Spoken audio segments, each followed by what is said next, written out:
in the building, of course, you know what I'm saying. He started back in 2007, you know what I'm saying, releasing a couple of videos, you know, doing his releases such as Doomsday 2007, you know what I'm saying.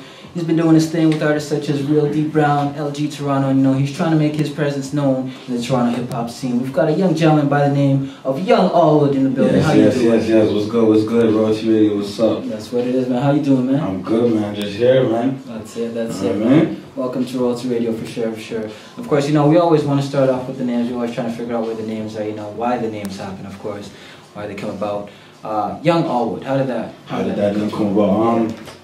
Honestly, there was really nothing to it. My father, he has a lot of kids. Okay. And when I came up with the name at the time, right. You know what I mean? I was the youngest son of my father. Okay. So last name Allwood, that is my last name. That's right. My father's last name. So okay. Young Allwood, you know what I mean? Alright. So yeah. That's how it came about. Alright. You know what I mean? That's how it came about. Alright. That's good. Now, of course, you started back in 2007 doing the thing, but starting out, what was it that really influenced you in terms of trying to get into the game? Good music. Good music. 2007. So like before that, it was pretty much Dipset, high school. You know, Dipset, D-Block. That was all I listened to. So I was on that. I was freestyling in the hallways in high school. You know what I mean, Laureate and all that. So I have fun with it. So that's when I started taking it serious, and I'm like, yo, I'm gonna do this too. This is fun. I enjoy this, and I'm good at it. You know what I mean? Yeah. Did you have any influence in terms of like friends, you know, saying, yo, you know what, you need to do this? No, not really. It was kind of just my drive. I just said I'm gonna do it. I'm gonna be the greatest at it, and that's what it was. Yeah. Now, of course, you have a management company. 88.5. 88.5. What's the origin of that name? How did that come about? 88.5. Pretty much the month I was born. Oh, okay. You know what I mean? So that's where I took it at. Basically, what I'm trying to do is behind the scenes. I've been behind the scenes for a couple years. I haven't been rapping since I came out. Like the last video I did before I came back was 2009. Okay. Got kind of hot for me, so I had to fall back. Politics and stuff. So, but basically what I'm trying to do, I'm trying to be a platform for young and up and coming artists. Okay. I'm gonna give them marketing, graphic design, websites, everything, their whole platform, so they can establish themselves as artists. Right. And I'll guide them to where they need to be successful. Okay. What was it that I guess gave you? What was it that brought that reasoning about? I mean, was it that you realized that there wasn't enough of this in the game, and that too, correct? Yeah, I feel like there wasn't enough. Even me for myself, as an artist, like people are there. Right. People, like everyone's taught a lesson. Everyone, to be where you're at, everyone had to learn from somebody to get there. But nobody wants to teach, you know what I mean? There's no more teachers. I want to be a teacher. I want to be like, this is what I learned, this is what I went through. Here's the steps. If you get this in order, you can get here. This is how you have to do it. Here's the formula. All you got to do is figure out the equation, you know what I mean? Okay. So I want to help out other artists in the city and help them get their music out there, you know? Okay. Put on for the city. So if someone's to ask, who is Young Allwood? How do you describe yourself as an artist? Unorthodox. Okay. My style of rap would be something I would say is savage, into the word itself. Like, unorthodox, I'm very aggressive, but I'm very to the point. Okay. You know what I mean?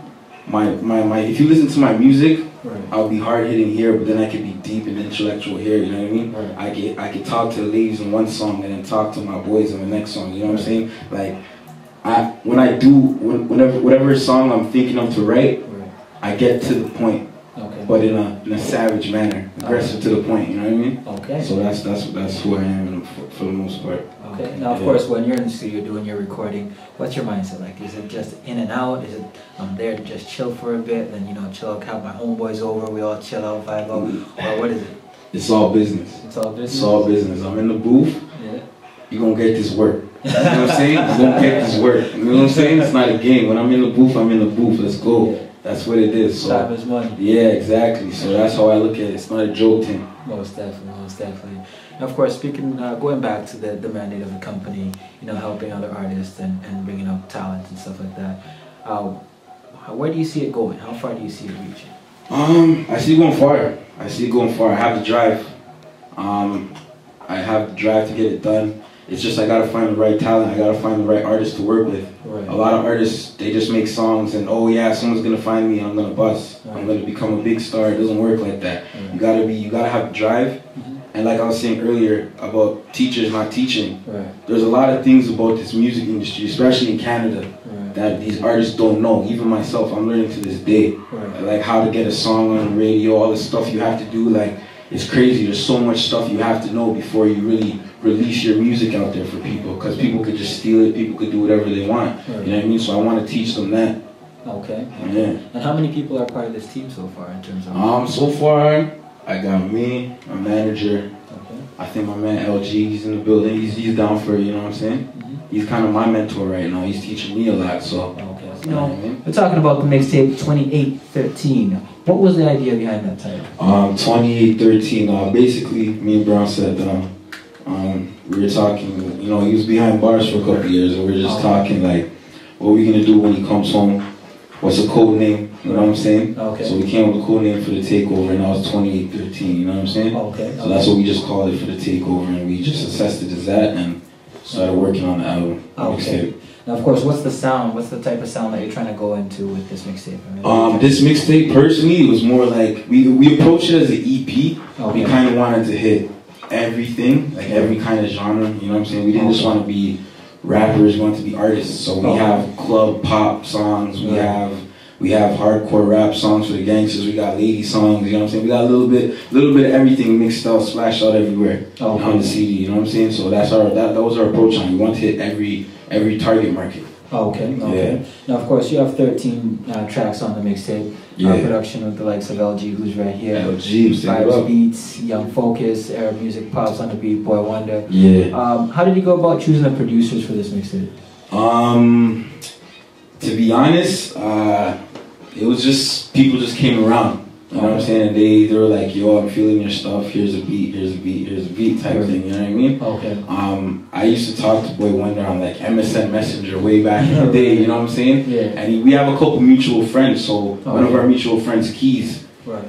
I did a song with him in 2009 called I See You. Okay. And he's like, yo, you did a good song, here's the next Boy Wonder beat type thing, you know? It was one of his throwaways. It was an unfinished beat. Okay. But it was fire, so we still did something on it anyways, you know what I mean? So that's how that song came about. Okay. That was actually supposed to be on my mixtape, Half Man, Half Savage in 2009, but it got a little bit hot, so I had to fall back, you know what I mean?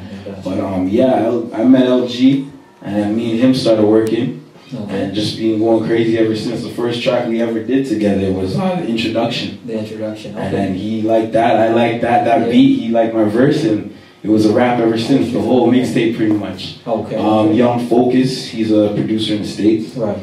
He has a couple fire beats, and we just talked on Twitter, and I actually recently purchased some new stuff from him, so look out for that. Okay. And yeah, we just work together, and you know, he's a good vibe, he has a couple singers over there, nice vibe, so we just work.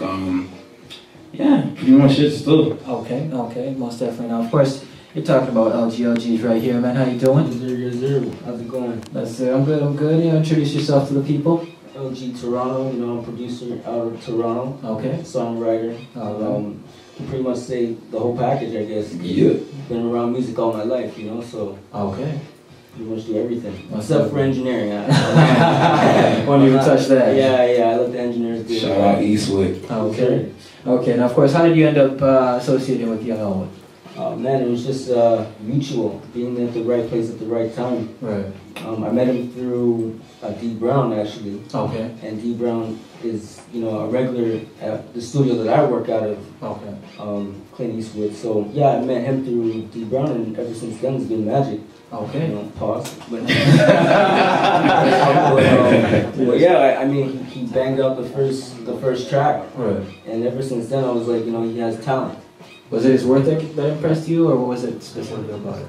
It was to me, to impress me. Right. I got to hear something special. Okay. So when I sent him the beat, and he sent it back to me, and then when you do that replay. Over and over and over again. That's when you know, okay, you know, he has talent. You know, and ever since then I've been like, you know, I'm not even worried about money or nothing like that. I'm not that type of dude. Ever since then it's been, you know, it's been on the family business. Work hard to grind, you know. Shout out LG Toronto, you know what I'm saying? For sure. Now, of course. What's your favorite one on there? I don't have a favorite. I like overall. I like the whole CD. Okay. If I really did have to sit down and choose my favorite, I'm gonna have to go off of the one that I get the most emotion from. Which would be? Which would be 2813 track 7. And why is that? What about it? I don't know. When you hear the song, when you listen to my verse and how I delivered it, you'll feel the emotion, the passion I had when I was in the booth spitting it. Okay. You know what I mean? So that's what I like about that song. I was on fire. I just got into an argument with some. I don't even remember who I got into an argument with. You know what I mean? You went into the booth just mad. Yeah, I got into an argument, wrote my verse right after the argument, went to the booth, and that was it. Like, there was so much passion behind that in my voice, the way I sounded. Like, that's my favorite song. Everything was on point then. Everything was on point. Everything was on point. My second runner-up, I would have to say, is Live It Up with LG. Yeah. And Focus, again, with LG. And yeah, that's pretty much it. Intro's nice and real OG. Everybody knows real OG, you know. Okay. And how's the feedback coming from that so far? Feedback's alright. It's not bad. Still, people are really taking to it. They like it. They like the overall sound. Right. I just feel that people are sleeping on it. Okay. As with much music in Toronto, right. Everybody's sleeping on artists. They hear, oh, you're this, you're a rapper. I don't want to listen to that. You know what I mean? So yeah, but overall response is pretty good. You know what I'm saying? A lot of downloads, over 500 downloads on that mixtape.com. You know what I'm saying? So it's not doing bad right now. You know what I mean? Okay. Now, of course, what are you gonna do to promote it further for people to actually get out there and say, you know what? Let me download this. Let me take a listen to it. To be honest, I'm gonna throw you off with this answer. Okay. As far as promoting, I didn't promote it hard in the first place. And why not? Politics that we won't get into, but I promoted it for maybe a week or two. People downloaded it, took to it, and I sent out a couple copies here and there. But I will not be further promoting the CD as far as that. Politics, is that politics? Always politics involved. You know what I mean?